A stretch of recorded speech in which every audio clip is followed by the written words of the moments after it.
नमस्कार दोस्तों, आइए सुनते हैं महान लेखक चंद्रधर शर्मा गुलेरी जी की लिखी एक और कहानी, सुखमय जीवन। परीक्षा देने के पीछे और उसके फल निकलने के पहले दिन किस बुरी तरह बीतते हैं, यह उन्हीं को मालूम है जिन्हें उन्हें गिनने का अनुभव हुआ है। सुबह उठते ही परीक्षा से आज तक कितने दिन गए, यह गिनते हैं, और फिर कहावती 8 हफ्ते में कितने दिन घटते हैं, यह गिनते हैं। कभी कभी उन 8 हफ्तों पर कितने दिन चढ़ गए, यह भी गिनना पड़ता है।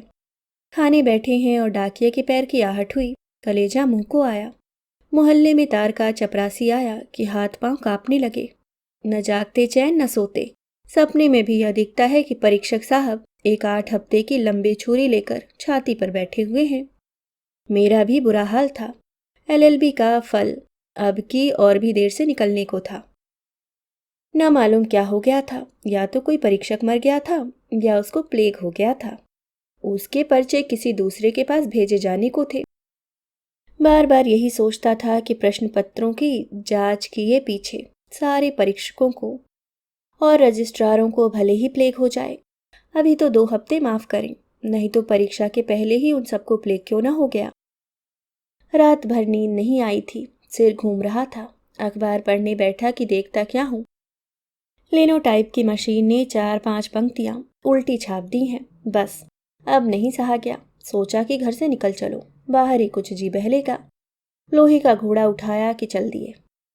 3-4 मील जाने पर शांति मिली। हरे हरे खेतों की हवा, कहीं पर चिड़ियों की चहचह और कहीं कुओं पर खेतों को सींचते हुए किसानों का सुरीला गाना, कहीं देवदार के पत्तों की सौंधी बास और कहीं उनमें हवा का सी सी करके बजना।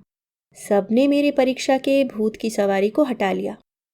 बाइसिकल भी गजब की चीज है, न दाना मांगे न पानी, चलाए जाइए जहां तक पैरों में दम हो। सड़क में कोई था ही नहीं। कहीं कहीं किसानों के लड़के और गांव के कुत्ते पीछे लग जाते थे। मैंने बाइसिकल को और भी हवा कर दिया। सोचा था कि मेरे घर सितारपुर से 15 मील पर काला नगर है। वहां की मलाई की बर्फ अच्छी होती है और वहीं मेरे एक मित्र रहते हैं। वे कुछ सन की हैं। कहते हैं कि जिसे पहले देख लेंगे उससे विवाह करेंगे। उनसे कोई विवाह की चर्चा करता है तो अपने सिद्धांत के मंडल का व्याख्यान देने लग जाते हैं। चलो उन्हीं से सिर खाली करें। ख्याल पर ख्याल बनने लगा। उनके विवाह का इतिहास याद आया। उनके पिता कहते थे कि सेठ गणेश लाल की इकलौती बेटी से अब की छुट्टियों में तुम्हारा ब्याह कर देंगे।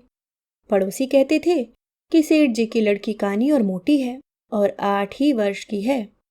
पिता कहते थे कि लोग जलकर ऐसी बातें उड़ाते हैं, और लड़की वैसा भी हो तो क्या, सेठ जी के कोई लड़का है नहीं, 20-30 हजार का गहना देंगे। मित्र महाशय मेरे साथ साथ डिबेटिंग क्लबों में बाल विवाह और माता पिता की जबरदस्ती पर इतने व्याख्यान झाड़ चुके थे कि हमारे लज्जा के साथियों में मुंह नहीं दिखाते थे, क्योंकि पिताजी के सामने ची करने की हिम्मत नहीं थी। व्यक्तिगत विचार से साधारण विचार उठने लगे। हिंदू समाज ही इतना सड़ा हुआ है कि हमारे उच्च विचार चल नहीं सकते। अकेला चना भार नहीं फोड़ सकता। हमारे सद्विचार एक तरह के पशु हैं जिनकी बलि माता पिता की जिद और हठ की वेदी पर चढ़ाई जाती है।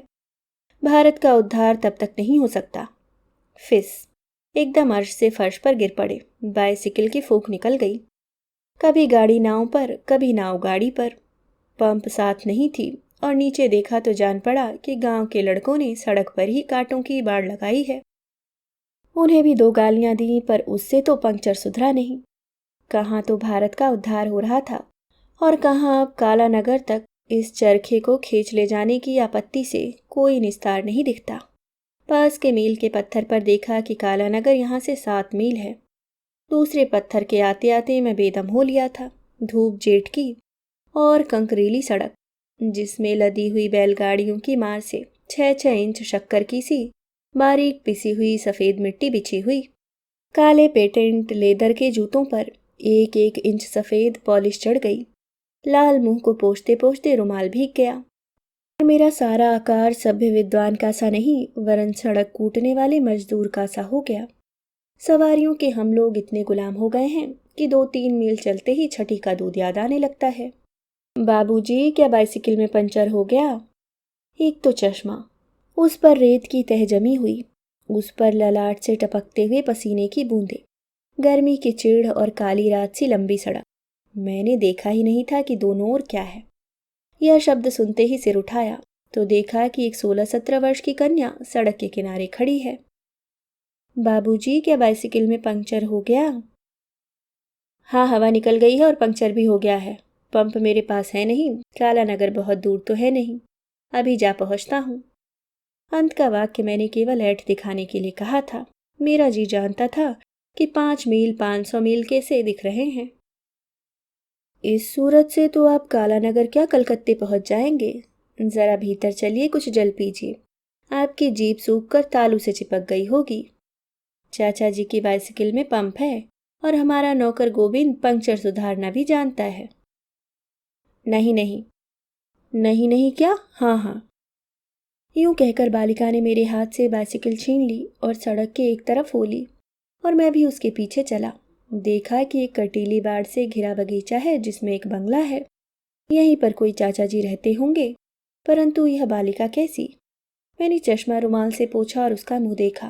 पारसी चाल की गुलाबी साड़ी के नीचे चिकने काले बालों से घिरा हुआ उसका मुखमंडल दमकता था और उसकी आंखें मेरी ओर कुछ दया, कुछ हंसी और विस्मय से देख रही थीं। ऐसी आंखें मैंने कभी देखी नहीं थी। मानो वो मेरे कलेजे को घोलकर पी गई। एक अद्भुत कोमल शांत ज्योति उनमें से निकल रही थी। कभी एक तीर में मारा जाना सुना है, कभी एक निगाह में हृदय बेचना पड़ा है, कभी तारा मैत्रक और चक्षु मैत्र नाम आए हैं। मैंने एक सेकंड में सोचा और निश्चय कर लिया कि ऐसी सुंदर आंखें त्रिलोकी में न होंगी, और यदि किसी स्त्री की आंखों को प्रेम बुद्धि से कभी देखूंगा तो इन्हीं को। आप सितारपुर से आए हैं, आपका नाम क्या है? मैं जयदेव शरण वर्मा हूँ। आपके चाचा जी? ओहो, बाबू जयदेव शरण वर्मा, बीए, जिन्होंने सुखमय जीवन लिखा है। मेरा बड़ा सौभाग्य कि आपके दर्शन हुए। मैंने आपकी पुस्तक पढ़ी है और चाचा जी तो आपकी प्रशंसा किए बिना एक दिन भी जाने नहीं देते। वे आपसे मिलकर बहुत प्रसन्न होंगे। बिना भोजन किए आपको न जाने देंगे। और आपके ग्रंथ को पढ़ने से हमारा परिवार सुख कितना बढ़ा है, इस पर कम से कम 2 घंटे तक व्याख्यान देंगे। स्त्री के सामने उसके नैहर की बड़ाई कर दें और लेखक के सामने उसके ग्रंथ की। यह प्रिय बनने का अमोघ मंत्र है। जिस साल मैंने बीए पास किया था, उस साल कुछ दिन लिखने की धुन उठी थी। लॉ कॉलेज के फर्स्ट ईयर में सेक्शन और कोड की परवाह न करके एक सुखमय जीवन नाम पोथी लिख चुका था। समालोचकों ने आड़े हाथों लिया था और वर्ष भर में 70 प्रतियां बिकी थीं। आज मेरी कदर हुई कि कोई उसका सराहने वाला तो मिला। इतने में हम लोग बरामदे में पहुंचे, जहां पर कंटोप पहने, पंजाबी ढंग की दाढ़ी रखे एक अधेड़ महाशय कुर्सी पर बैठे पुस्तक पढ़ रहे थे। बालिका बोली, चाचा जी, आज आपके बाबू जयदेव शरण वर्मा बीए को साथ लाई हूँ। इनकी बाइसिकल बेकाम हो गई है। अपने प्रिय ग्रंथकार से मिलाने के लिए कमला को धन्यवाद मत दीजिए, दीजिए उनके पंप भूल आने को। वृद्ध ने जल्दी ही चश्मा उतारा और दोनों हाथ बढ़ाकर मुझसे मिलने के लिए पैर बढ़ाए। कमला, जरा अपनी माता को बुला ला। आइए बाबू साहब, आइए, मुझे आपसे मिलने की बड़ी उत्कंठा थी। मैं गुलाब राय वर्मा हूँ। पहले कमसेरियट में हेड क्लर्क था, अब पेंशन लेकर इस एकाक स्थान में रहता हूँ। 2 गौ रखता हूँ और कमला तथा उसके भाई प्रबोध को पढ़ाता हूँ। मैं ब्रह्म समाजी हूँ। मेरे यहाँ पर्दा नहीं है। कमला ने हिंदी मिडिल पास कर लिया है। हमारा समय शास्त्रों के पढ़ने में बीतता है। मेरी धर्मपत्नी भोजन बनाती और कपड़े सी लेती है। मैं उपनिषद और योग वशिष्ठ का तजुर्मा पढ़ा करता हूँ। स्कूल में लड़के बिगड़ जाते हैं। प्रबोध को इसलिए घर पर पढ़ाता हूँ। इतना परिचय दे चुकने पर वृद्ध ने श्वास लिया। मुझे इतना ज्ञान हुआ कि कमला के पिता मेरी जाति के ही हैं। जो कुछ उन्होंने कहा था उसकी ओर मेरे कान नहीं थे। मेरे कान उधर थे जिधर से माता को लेकर कमला आ रही थी। आपका ग्रंथ बड़ा ही अपूर्व है। दाम्पत्य सुख चाहने वालों के लिए लाख रुपए से भी अनमोल है। धन्य है आपको। स्त्री को कैसे प्रसन्न रखना, घर में कलह कैसे नहीं होने देना, बाल बच्चों को क्यों कर सच्चरित्र बनाना, इन सब बातों में आपके उपदेश पर चलने वाला पृथ्वी पर ही स्वर्ग सुख भोग सकता है। पहले कमला की माँ और मेरी कभी कभी खटपट हो जाया करती थी। उसके ख्याल अभी पुराने ढंग के हैं, पर जब से मैं रोज भोजन पीछे उसे आध घंटे तक आपकी पुस्तक का पाठ सुनाने लगा हूँ, तब से हमारा जीवन हिंडोले की तरह झूलते झूलते बीतता है। मुझे कमला की माँ पर दया आई, जिसको वहाँ कूड़ा करकट रोज सुनना पड़ता होगा। मैंने सोचा कि हिंदी के पत्र संपादकों में यह बूढ़ा क्यों ना हुआ। यदि होता तो आज मेरी तूती बोलने लगती। मुझे कमला की माँ पर दया आई, जिसको वह कूड़ा करकट रोज सुनना पड़ता होगा। मैंने सोचा कि हिंदी के पत्र संपादकों में यह बूढ़ा क्यों ना हुआ। यदि होता तो आज मेरी तूती बोलने लगती। आपको गृहस्थ जीवन का कितना अनुभव है, आप सब कुछ जानते हैं। भला इतना ज्ञान कभी पुस्तकों में मिलता है? कमला की माँ कहा करती थी कि आप केवल किताबों के कीड़े हैं, सुनी सुनाई बातें लिख रहे हैं। मैं बार बार यह कहता था कि इस पुस्तक के लिखने वाले को परिवार का खूब अनुभव है। धन्य है आपकी सहधर्मिणी, आपका और उसका जीवन कितना सुख से बीतता होगा। और जिन बालकों के आप पिता हैं, वे कैसे बड़भागी हैं कि सदा आपकी शिक्षा में रहते हैं। आप जैसे पिता का उदाहरण देखते हैं। कहावत है कि वैश्या अपनी अवस्था कम दिखाना चाहती है और साधु अपनी अवस्था अधिक दिखाना चाहता है। भला ग्रंथकार का पद इन दोनों में किसके समान है? मेरे मन में आई कि कह दूं कि अभी मेरी 25वां वर्ष चल रहा है। कहाँ का अनुभव और कहाँ का परिवार। फिर सोचा कि ऐसा कहने से ही मैं वृद्ध महाशय की निगाहों से उतर जाऊंगा और कमला की माँ सच्ची हो जाएगी कि बिना अनुभव के छोकरे ने गृहस्थ के कर्तव्य धर्मों पर पुस्तक लिख मारी है। यह सोचकर मैं मुस्कुरा दिया और ऐसी तरह मुंह बनाने लगा कि वृद्ध समझा कि अवश्य मैं संसार समुद्र में गोते मारकर नहाया हुआ हूँ। वृद्ध ने उस दिन मुझे जाने नहीं दिया। कमला की माता ने प्रीति के साथ भोजन कराया और कमला ने पान लाकर दिया। न मुझे अब काला नगर की मलाई की बर्फ याद रही, न सन की मित्र की। चाचा जी की बातों में भी सैकड़े 25 वह मेरी प्रशंसा और मेरे पति जीवन और पितृ जीवन की महिमा गा रहे थे। काम की बात 20वां हिस्सा थी, जिससे मालूम पड़ा कि अभी कमला का विवाह नहीं हुआ। उसे अपनी फूलों की क्वारी को संभालने का बड़ा प्रेम है। सखी के नाम से महिला मनोहर मासिक पत्र में लेख भी दिया करती है। सायंकाल को मैं बगीचे में टहलने निकला। देखता क्या हूँ कि एक कोने में केले के झाड़ों के नीचे मोती और रजनीगंधा की क्यारियां हैं और कमला उनमें पानी दे रही है। मैंने सोचा कि यही समय है, आज मरना है या जीना है। उसको देखते ही मेरे हृदय में प्रेम की अग्नि जल उठी थी और दिन भर वहां रहने से वह धधकने लग गई थी। 2 ही पहर में मैं बालक से युवा हो गया था।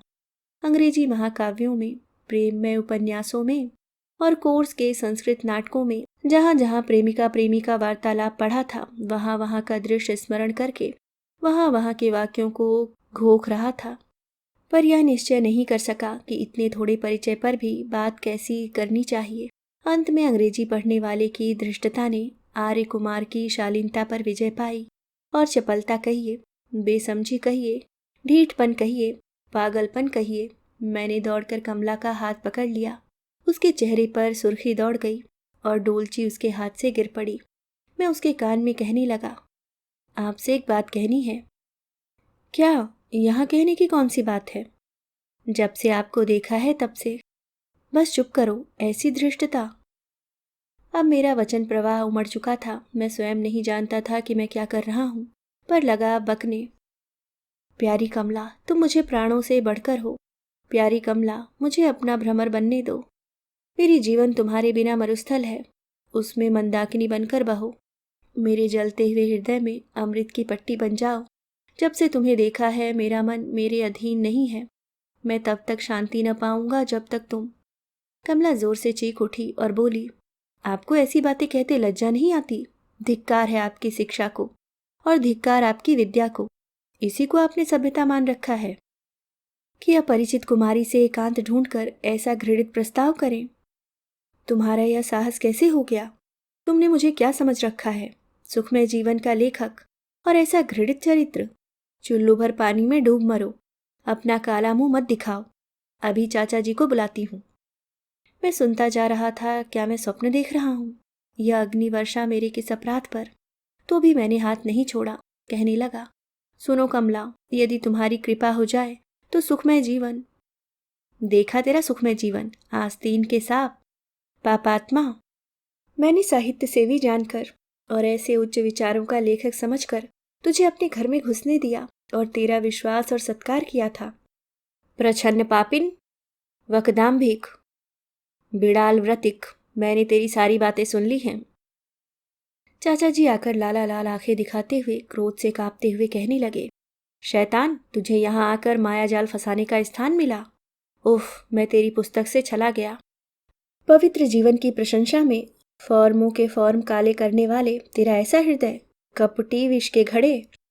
उनका धारा प्रवाह बंद ही नहीं होता था, पर कमला की गालियां और थीं और चाचा जी की और। मैंने भी गुस्से में आकर कहा, बाबू साहब जबान संभाल कर बोलिए। आपने अपनी कन्या को शिक्षा दी है, सभ्यता सिखाई है, मैंने भी शिक्षा पाई है और कुछ सभ्यता सीखी है। आप धर्म सुधारक हैं, यदि मैं उसके गुण रूपों पर आसक्त हो गया तो अपना पवित्र प्रणय उसे क्यों न बताऊं। पुराने ढर्रे के पिता दुराग्रही होते सुने गए हैं। आपने क्यों सुधार का नाम लजाया है? तुम सुधार का नाम मत लो, तुम तो पापी हो, सुखमय जीवन के कर्ता होकर। भाड़ में जाए सुखमय जीवन, उसी के मारे नाको दम है। सुखमय जीवन के कर्ता ने क्या यह शपथ खा ली है कि जन्म भर कुंवारा ही रहे? क्या उसे प्रेम भाव नहीं हो सकता? क्या उसमें हृदय नहीं होता? जन्म भर कुंवारा है, जन्म भर कुंवारा हे काहे की। मैं तो आपकी पुत्री से निवेदन कर रहा था कि जैसे उसने मेरा हृदय हर लिया है, वैसे यदि अपना हाथ मुझे दे दे तो उसके साथ सुखमय जीवन के उन आदर्शों का प्रत्यक्ष अनुभव करूं जो अभी तक मेरी कल्पना में है। पीछे हम दोनों आपकी आज्ञा मांगते आते, आप तो पहले ही दुर्वासा बन गए। तो आपका विवाह नहीं हुआ? आपकी पुस्तक से तो जान पड़ता है कि आप कई वर्षों से गृहस्थ जीवन का अनुभव रखते हैं। तो कमला की माता ही सच्ची थी। इतनी बातें हुई थी, पर न मालूम क्यों मैंने कमला का हाथ नहीं छोड़ा था। इतनी गर्मी के साथ शास्त्रार्थ हो चुका था, परंतु वह हाथ जो क्रोध के कारण लाल हो गया था, मेरे हाथ में ही पकड़ा हुआ था। अब उसमें सात्विक भाव का पसीना आ गया था और कमला ने लज्जा से आंखें नीचे कर ली थीं। विवाह के पीछे कमला कहा करती है कि न मालूम विधाता की किस कला से उस समय मैंने तुम्हें झटक कर अपना हाथ नहीं खींच लिया। मैंने कमला के दोनों हाथ खींचकर अपने हाथों के संपुट में ले लिए और उसने उन्हें हटाया नहीं, और इस तरह चारों हाथ जोड़कर वृद्ध से कहा, चाचा जी, उस निकम्मी पोथी का नाम मत लीजिए। बेशक कमला की माँ सच्ची हैं। पुरुषों की अपेक्षा स्त्रियां अधिक पहचान सकती हैं कि कौन अनुभव की बातें कह रहा है और कौन हाँक रहा है। आपकी आज्ञा हो तो कमला और मैं दोनों सच्चे सुखमय जीवन का आरंभ करें। 10 वर्ष पीछे मैं जो पोथी लिखूंगा उसमें किताबी बातें न होंगी, केवल अनुभव की बातें होंगी। वृद्ध ने जेब से रुमाल निकालकर चश्मा पूछा और अपनी आंखें पोंछी। आंखों पर कमला की माता की विजय होने के क्षोभ के आंसू थे, या घर बैठी पुत्री को योग्य पात्र मिलने के हर्ष के आंसू, राम जाने। उन्होंने मुस्कुराकर कमला से कहा, दोनों मेरे पीछे पीछे चले आओ। कमला, तेरी माँ ही सच कहती थी। वृद्ध बंगले की ओर चलने लगे। उनकी पीठ फिरते ही कमला ने आंखें मूंद कर मेरे कंधे पर सिर रख दिया। अभी आप सुन रहे थे चंद्रधर शर्मा गुलेरी जी की लिखी कहानी सुखमय जीवन। उम्मीद करती हूँ कहानी आपको पसंद आई होगी। धन्यवाद।